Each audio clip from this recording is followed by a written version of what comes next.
The key environmental focus areas of our sustainability program are energy and greenhouse gases, packaging, and food waste. We identified renewable energy as a place that we could make a difference quickly.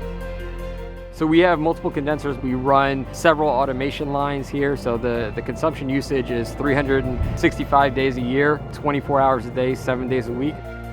We've installed about 3 megawatts of solar capacity on top of this building right now, which is a sizable implementation. It covers basically every inch of available space on the roof. This will cover most of the electricity consumed in this building. To know that I'm giving all of my external customers fresh produce, to being able to deliver it under a building that's utilizing renewable energy, I'm so thankful because, you know, a lot of companies, they're all about the business, right? But here at HelloFresh, they're about the business, they're about their people, they're about their customers, and as you can see, they're about the environment. So I'm super happy, I'm very proud. As a parent, it's important to focus not just on the now, but on the future. You want to ensure that everything you do is being able to build a better future for your children. And this is a direct step in that direction, being able to take part in making the world a better place.